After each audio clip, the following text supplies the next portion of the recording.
Hello बच्चों, हम करेंगे आज एक्सरसाइज 7.1 का 7th question. Okay, 7th question में हमें क्या दे रखा है, A B is the line segment and P is the mid point. ये ए बी एक लाइन सेगमेंट है और इस पे पी मिड पॉइंट है। D and E are points on same side of A B and such that angle B A D equals to angle A B E and E P A angle equals to angle D P B. हमें ये कह रखा है ये जो D और ई कुछ points होंगे इस ए बी से ए बी सेम साइड पे बने हुए हैं और हमें एंगल्स जो यहाँ पे गिवन है वही हमें यहाँ लिख दिया है। ओके, टू प्रूव हमें क्या करना है, triangle D A P congruent दिखाना है ई बी पी के। डी ए पी ये वाला पूरा ट्रायंगल इस वाले ट्रायंगल के कॉन्ग्रुएंट दिखाना है और इसी की हमें साइड इक्वल दिखानी है। सो बच्चों देखो, जो गिवन था वो मैंने लिख दिया, टू प्रूफ भी मैंने लिख दिया। अब हम करेंगे प्रूफ। जो ट्रायंगल हमें कॉन्ग्रुएंट दिखाना है उनका हम नाम लिखते हैं इन triangle D A P and triangle E B P. अब देखिए इन दोनों ट्रायंगल से रिलेटेड क्या हमें गिवन है, जब हमें पी मिड पॉइंट दे रखा है ए बी का, इट मीन्स ये दोनों साइड्स आपस में हो जाएंगी इक्वल, तो हम लिख देंगे P A equals to P B.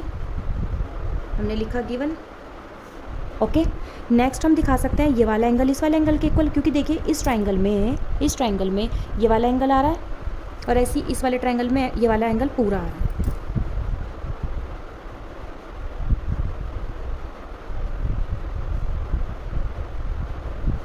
ये भी हो गया गिवन। नेक्स्ट जो गिवन था E P A equals to D P B. ठीक है, हम देख रहे हैं कि हमने ट्रायंगल तो ये पूरा लिया है, ये वाला एक बार मैं इसे हाईलाइट कर देती हूँ। हमने ट्रायंगल तो ये पूरा लिया है बट एंगल आ रहा है सिर्फ इतना, तो आना तो हमारा पूरा एंगल चाहिए ना।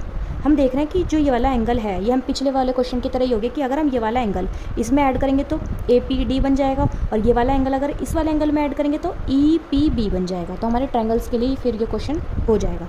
सो हम वही करते हैं, यहाँ पे पहले गिवन में करेंगे angle E P A equals to angle E D P B on adding angle E P D.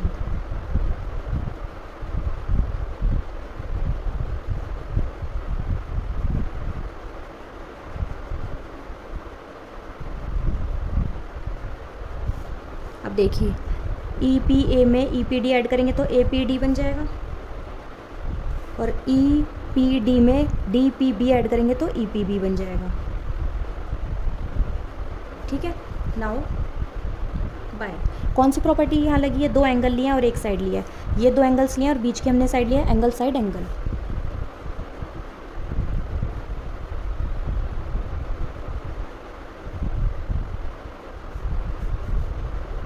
Hence prove.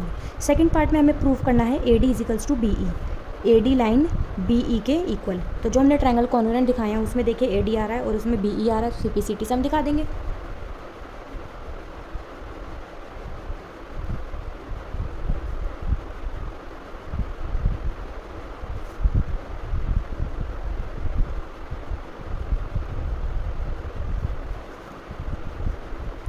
हमने लिखा triangle D A P congruent triangle E B P के, proved above by C P C T A D equals to B E. बच्चों देखो 8th question, in right triangle A B C right angle at C M is the mid point of hypotenuse A B, C is jointed to M and produce to a point D such that C M equals to D M. Point D is joined to point B. Okay, show that ये हमें show करना है। हमें दे रखा है एक right triangle है A B सी जिसपे सी पे 90 डिग्री बन रहा है, ए बी सी यहाँ पे है ये 90 degree. M is the mid point, M देखिए एम कह रखा है मिड पॉइंट है ऑफ हाइपोटेन्यूज ए बी का। जब सी 90 डिग्री है तो इसके सामने वाली हाइपोटेन्यूज ए बी होगी तो इसका मिड पॉइंट है M, it means B M equals to C M हो जाएगा। C is joined to M, C को हमने एम से ज्वाइन कर रखा है और आगे तक प्रोड्यूस हुई हुई है ये डी पॉइंट पे, such that C M equals to D M. हमें ये दोनों लाइन्स इसका मतलब इक्वल पार्ट्स में डिवाइड है, सी एम डी एम के इक्वल, बी एम ए एम के इक्वल। और हमें शो करना है triangle A M C congruent triangle B M D के ए एम सी, ये दोनों ट्रायंगल आपस में दिखाने हैं कॉन्ग्रुएंट। इन दोनों ट्रायंगल में हमें दो चीज़ तो क्वेश्चन में ही गिवन थी कि हम दिखा सकते हैं C M equals to D M और B M equals to A M. तीसरी चीज़ हम दिखा सकते हैं वर्टिकली अपोजिट एंगल्स, क्योंकि ये देखिए दोनों लाइन्स आपस में इंटरसेक्ट कर रही है एम पॉइंट पे। सो हम लिख देंगे angle B M D equals to angle A M C vertically opposite angle से, साइड एंगल साइड, क्योंकि हमने ये वाली साइड ली फिर हमने वाला एंगल लिया फिर हमने ये साइड ली, तो हम साइड एंगल साइड प्रॉपर्टी से ये दोनों ट्रायंगल कर देंगे कॉन्ग्रुएंट। पहले हम फर्स्ट पार्टी प्रूफ करके दिखाते हैं। ठीक है, देखिए देखो बच्चों, मैंने गिवन लिख दिया, टू प्रूफ लिख दिया, डायग्राम भी मैंने ड्रॉ कर दिया। अब जो मैंने आपको भी बताया था वो मैं प्रूफ करके दिखाती हूँ।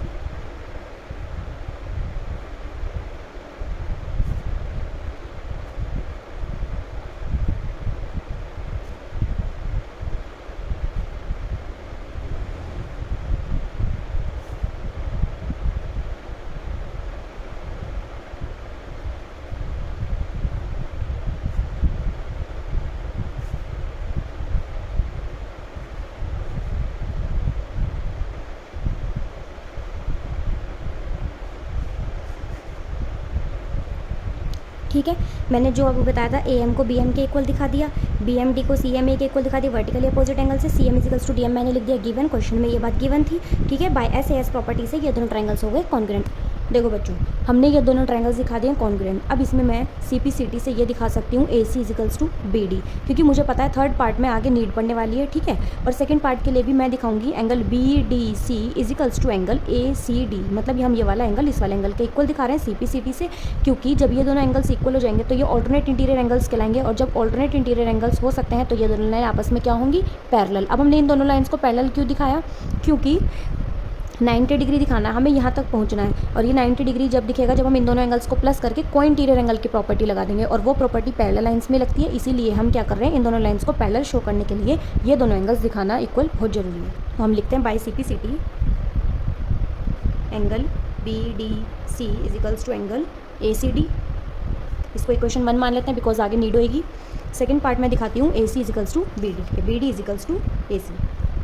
सेकेंड पार्ट, सेकेंड इक्वेशन हमने इसको मान लिया। अब हम करते हैं सेकेंड पार्ट। देखो, angle BDC equals to angle ACD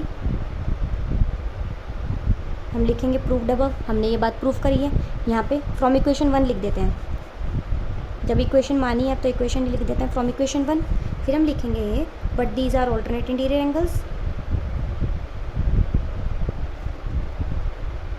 ये क्वेश्चन बहुत इंपॉर्टेंट है बच्चों, ये एग्जाम्स में आता है कई बार, इसलिए इसे ध्यान से समझना। Therefore AC parallel BD।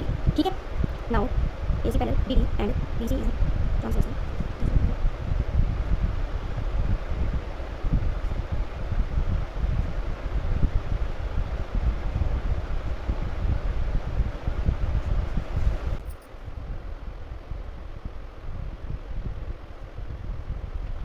Third part में हमें दिखाना है DBC ट्रायंगल कॉन्ग्रुएंट दिखाना है ACB के, हमें बड़े बड़े दो ट्रायंगल्स को कॉन्ग्रुएंट दिखाना है। हम लिखते हैं,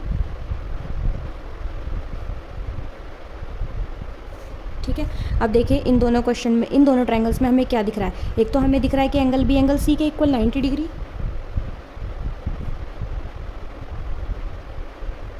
ईच 90 डिग्री। दूसरा हमें क्या दिख रहा है, BC कॉमन, क्योंकि देखिए ये BC जो है वो इस वाले ट्रायंगल में भी आ रहा है और यही BC इस वाले ट्रायंगल में भी आ रहा है।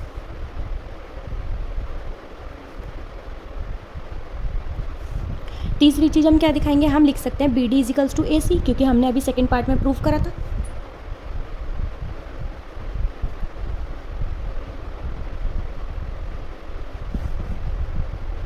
यहाँ पे 90 डिग्री है तो इट मीन्स यहाँ पे RHS तो लगेगी नहीं, RHS तो वहाँ लगती है जहाँ पे हम हाइपोटेन्यूज और एक साइड लेते हैं। यहाँ पे हमने 90 डिग्री भी लिया, हमने एक साइड भी ली, बट हमने हाइपोटेन्यूज नहीं लिया। ठीक है, तो हम यहाँ पे कौन सी प्रॉपर्टी लग रही है, हमने एक साइड ली, फिर हमने एक एंगल लिया, फिर साइड ली, it means side angle side.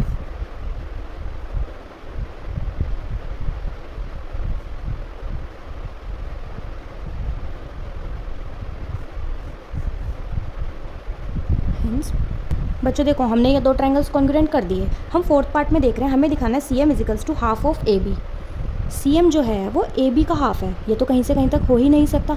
अगर हम ये कर सकते हैं, हम AB को CD के इक्वल दिखाएं, तो जो CM है वो CD का हाफ हो सकता है, क्योंकि CM जो है वो मिड पॉइंट था CD का, तो CD को फिर रिप्लेस कर देंगे AB से। बट ये CD और AB ये दोनों आपस में इक्वल कब होंगी, इन दोनों ट्रायंगल्स को कॉन्ग्रुएंट करने के बाद। हम लिखते हैं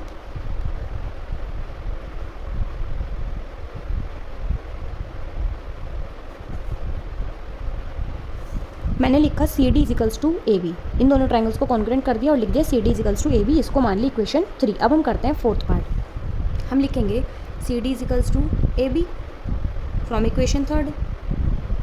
ठीक है, अब हम लिख सकते हैं CD जो है वो CM इजिकल्स टू DM था,